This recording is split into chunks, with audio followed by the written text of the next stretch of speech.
வணக்கம். நம்ம வீட்டு பக்கம் இல்லனா நம்ம ஏரியால ஒரு பார்க் இருக்கும் இல்லையா? பசங்க விளையாடுவாங்க, பெரியவங்க வாக்கிங் போவாங்க.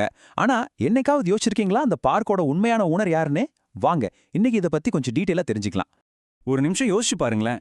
நீங்க ஆசையா ஒரு புது லேஅவுட்ல ஒரு பிளாட் வாங்குறீங்க. அங்க ஒரு சூப்பரான பார்க் இருக்கு, விளையாட்டு மைதானம்லாம் இருக்கு. செம்மல்ல. ஆனா, இங்க தான் ஒரு முக்கியமான கேள்வி வருது. இந்த பார்க் எல்லாம் யாரு பாத்துப்பா? யாரு பராமரிப்பா? அந்த லேஅவுட் போட்ட டெவலப்பரா? இல்ல நம்ம அரசாங்கமா? இல்லனா நீங்களே பாத்துக்கோங்கன்னு நம்ம தலையில கட்டிட்டாங்களா? இந்த கேள்விக்கு விடை தேடுறது தான் இன்னைக்கு நம்ம வேலை. இந்த மாதிரி ஏகப்பட்ட குழப்பங்கள், பல இடங்கள்ல பார்க்கெல்லாம் பராமரிப்பு இல்லாம பாழா போறது, இதுக்கு எல்லாம் ஒரு முடிவு கட்டணும்னு தாங்க தமிழ்நாடு அரசாங்கம் ஒரு முக்கியமான அரசாணையை கொண்டு வந்திருக்கு. வாங்க அது என்ன சொல்லுதுன்னு விரிவா பார்க்கலாம். சரி, இன்னைக்கு நம்ம என்னென்ன விஷயங்கள் பார்க்க போறோம்னு ஒரு சின்ன ஓவர்வியூ பார்த்திடலாம். முதல்ல அரசாங்கத்தோட அந்த புது ரூல் புக் என்ன சொல்லுது? அப்புறம் இதனால டெவலப்பர்களுக்கு என்னென்ன புது ரூல்ஸ் வந்திருக்கு? வீட்டு ஓனரா உங்களுக்கு என்னென்ன உரிமைகள் இருக்கு? இதுல அரசாங்கத்தோட பங்கு என்ன? கடைசியா நம்ம பொது இடங்களை இது எப்படி பாதுகாக்க போகுது? இதெல்லாத்தையும் தான் ஒன்னொன்னா பார்க்க போறோம். சரி வாங்க முதல் பகுதிக்குள்ள போலாம். இந்த அரசாணையோட பேரு ஜியோ நம்பர் 24. இதோட முக்கியமான நோக்கம் என்ன தெரியுமா? ரொம்ப சிம்பிள். பல புது லேஅவுட்கள்ல இந்த பூங்கா, விளையாட்டு மைதானம்னு பொது இடங்கள்லாம் இருக்கு இல்லையா? அதெல்லாம் சரியா பராமரிக்கப்படாம யாருமே கண்டுக்காம ஒரு மாதிரி அனாதையா கிடக்கும். அந்த நிலைமையை மாத்துறதுக்கு தான் இந்த ஜியோ. அதாவது இந்த அரசாணையோட மொத்த சாராம்சமே இந்த ஒரு வரியில அடங்கிடுதுங்க. ஒரு லேஅவுட்ல இருக்கிற பொது இடங்களை சும்மா வாய் வார்த்தையில இது உங்களுக்கானதுன்னு சொல்லாம, அந்தந்த உள்ளாட்சி அமைப்புக்கு, அது பஞ்சாயத்தா இருக்கலாம், முனிசிபாலிட்டியா இருக்கலாம், அவங்க பேருக்கு ஒரு தான பத்திரம் மூலமா முறைப்படி ஒப்படைக்கணும். சிம்பிளா சொல்லலாம், இனிமே எல்லாமே ரெக்கார்ட்ல இருக்கணும், பக்கா டாக்குமெண்டோட நடக்கணும். ஓகே, இது பொதுவான விஷயம். இப்போ இதனால ஒரு லேஅவுட் போடுற ப்ரொமோட்டருக்கு, அதாவது டெவலப்பருக்கு என்னென்ன புது பொறுப்புகள் வந்திருக்குன்னு பாப்போமா? இப்ப ஸ்கிரீன்ல பாக்குற இந்த நம்பர் 40%, 40%. இந்த முழு அரசாணியோட முக்கியமான பாயிண்டே இதுதான்னு சொல்லலாம். இது என்னவா இருக்கும்? டெவலப்பர்களுக்கு இது என்ன சொல்ல வருது? வாங்க அடுத்த ஸ்லைட்ல அதுக்கான விடை இருக்கு. இதோ பாருங்க, ஒரு லேஅவுட்டுக்காக ஒதுக்கப்படுற பொது இடம், அதாவது ஓஎஸ்ஆர் லேண்டுன்னு சொல்லுவாங்க இல்லையா? அதுல 40% வரைக்கும் டெவலப்பர்கள் பிளாட் போட்டு வித்துக்கலாம். எதுக்கு? சும்மாவா? இல்ல. அந்த பணத்தை வச்சு தான் அந்த லேஅவுட்டுக்கு ரோடு போடுறது, தண்ணி வசதி, கரண்ட், தெருவிளக்குன்னு எல்லா அடிப்படை வசதிகளையும் செஞ்சு கொடுக்கணும். சோ அந்த டெவலப்மெண்ட் செலவுகளை ஈடுகட்டுறதுக்கு தான் இந்த அனுமதி கொடுக்கப்பட்டிருக்கு.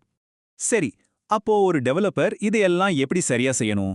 அதுக்குன்னு ஒரு தெளிவான ஸ்டெப் பை ஸ்டெப் ப்ராசஸ் இருக்கு. வாங்க பார்க்கலாம்.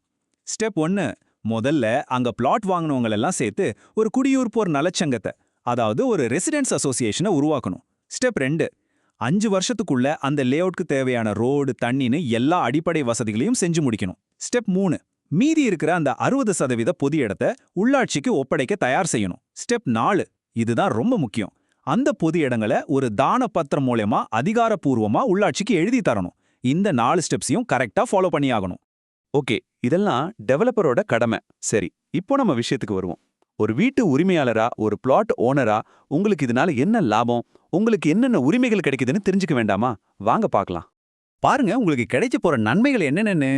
1, உங்க லேஅவுட்டுக்குன்னு சட்டப்பூர்வமா ஒரு ரெசிடென்ஸ் அசோசியேஷன் கண்டிப்பா உருவாகும். 2, உங்களுக்கு தேவையான ரோடு, தண்ணி, லைட் மாதிரியான எல்லா அடிப்படை வசதிகளும் செஞ்சு கொடுக்கப்படுங்கிறதுக்கு ஒரு கேரண்டி கிடைக்குது.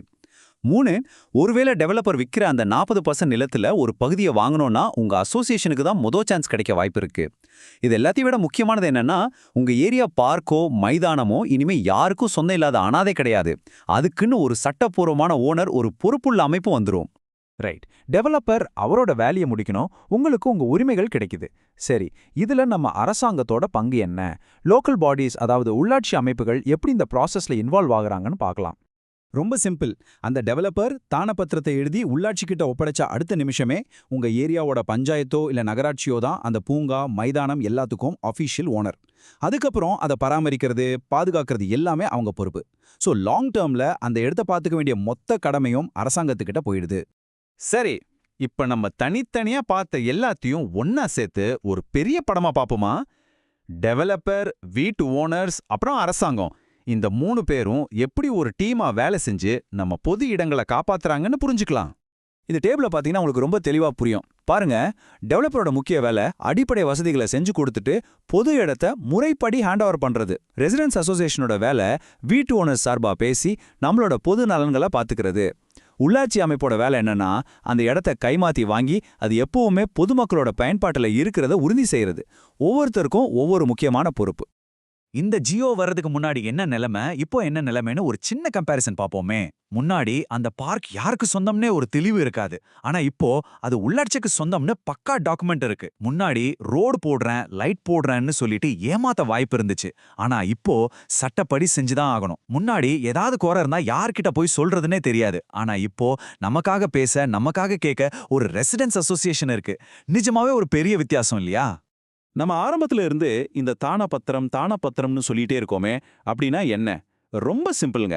எந்த பணமும் வாங்காம ஒரு சொத்தை இன்னொருத்தருக்கு அன்பளிப்பா, அதாவது கிஃப்டா எழுதி கொடுக்கிற ஒரு லீகல் டாக்குமெண்ட். இதுக்கு இங்கிலீஷ்ல கிஃப்ட் டீடுன்னு பேரு. இது மூலமா அந்த பொது இடம் அஃபீஷியலா நிரந்தரமா உள்ளாட்சிக்கு கைமாறிடும். அதுக்கப்புறம் அதை யாரும் வந்து சொந்தம் கொண்டாடவோ ஆக்கிரமிக்கவோ முடியாது. இப்போ இந்த முக்கியமான ரூல்ஸ் எல்லாம் உங்களுக்கு நல்லா தெரிஞ்சிருக்கும்னு நம்புறேன். இனிமே நீங்க ஒரு புது லேஅவுட் பார்க்க போறீங்கன்னா, இல்ல ஒரு பிளாட் வாங்க போறீங்கன்னா, அந்த டெவலப்பர் கிட்ட நீங்க என்ன கேள்வி கேட்பீங்க? யோசிச்சு பாருங்க. இந்த தகவல்களை கண்டிப்பா மனசுல வச்சுக்கோங்க. இதே மாதிரி இன்னொரு முக்கியமான விஷயத்தோட அடுத்த பகுதியில உங்களை சந்திக்கிறேன்.